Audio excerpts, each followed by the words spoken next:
விழால விசிக தலைவர் திருமாவளவன் என்ன சொல்லியிருக்காருன்னா திருக்குறளை பத்தி பேசியிருக்கிறாரு. திருவள்ளுவர் தான் திருக்குறளை எழுதினாராங்கிறத உறுதிப்படுத்துறான்ற ஒரு பதிவு அவரே உலக பொதுமறைன்னு சொல்லியிருக்காரு. திருக்குறள், திருவள்ளுவர் உலக மறை என்று கூறுவது ஏற்புடையது.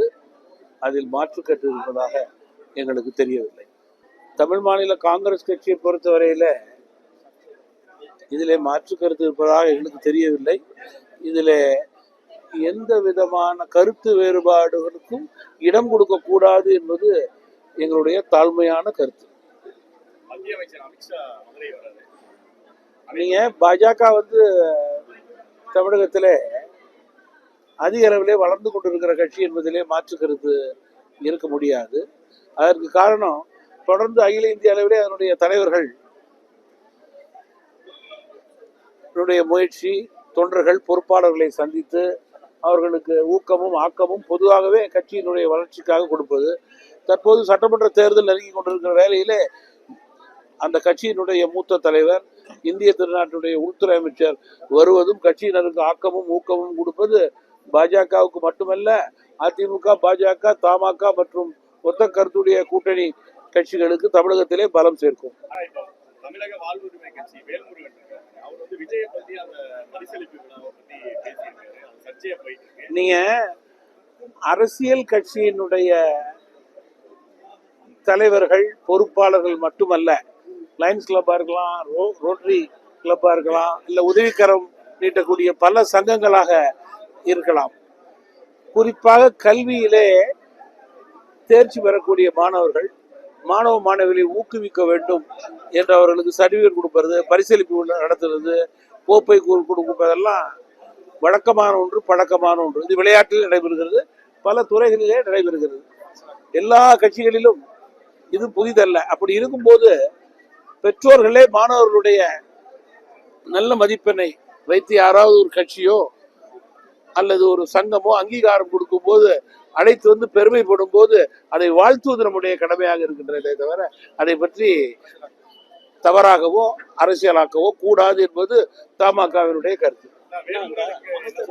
மனோ தங்கராஜ் கோவில் திருவிழாக்கள்ல அதிக கூட்டம் நாகரிகமற்ற செயல் சொல்லி ஐபிஎல் வெற்றி கொண்டாட்டத்துல ஐபிஎல் உடைய வெற்றி கொண்டாட்டம் அதன் அடிப்படையிலே ஒரு மிகப்பெரிய தவறு நடந்திருக்கிறது. 13 உயிர்கள் போயிருக்கிறது, 20-30 பேர் காயமுற்றிருக்கிறார்கள். அதற்கு காரணம் கர்நாடக காங்கிரஸ் அரசு திட்டமிட இல்லாத பணி, காவல்துறையினுடைய செயலிழந்த பணி என்பதிலே மாற்று கருத்து கிடையாது. அதை போய் நீங்க ஒரு பொறுப்புள்ள அமைச்சர் தமிழகத்துல கோயிலுக்கு ஒப்பிட்டா அது மசூதிக்கும் சேரும், சர்ச்சுக்கும் சேரும். எங்க மசூதி, கோயில், சர்ச்சில் ஒரு திருவிழா நடந்தால், அந்த கூட்டம் நடந்தால் அப்படி ஒரு சம்பவம் நடக்கும் என்ற அசம்பாவிதத்தை பற்றி பொறுப்புள்ள ஒருத்தர் பேசினா அதுக்கு தமிழகத்திலே லா நாட்டு சரியில்லைங்கிறது ஒரு எடுத்துக்காட்டு.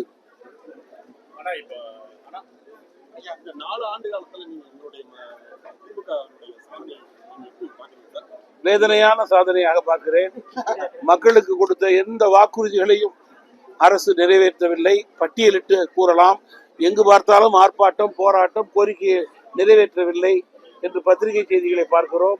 குறிப்பாக இந்த 4 ஆண்டு கால ஆட்சியில சட்டம் ஒழுங்கு சீர்கட்ட நிலையில இருப்பது தமாக சாட்சி அல்ல, தொலைக்காட்சி பத்திரிகைகளே சாட்சி என்பதை குறிப்பிட விரும்புகிறேன். சட்டம் ஒழுங்கை சரி செய்ய முடியாத அரசாக இந்த அரசு செயல்படுவது வெட்கக்கேடான செயல். கொலை, கொள்ளை, திருட்டு, பாலியல், டாஸ்மார்க், போதை பொருள் என்று வளர்ந்து கொண்டே போகிறது என்பதில் மாற்று கருத்தே இருக்க முடியாது. அதுக்கு எந்த விதமான ஒரு கட்டுப்பாட்டை ஏற்படுத்த காவல்துறையாலும் முடியவில்லை, அரசாங்கத்தினுடைய செயல்பாடும் அதற்கேற்றவாறு அமையவில்லை என்பதுதான் இந்த 4 ஆண்டுடைய எடுத்துக்காட்டு.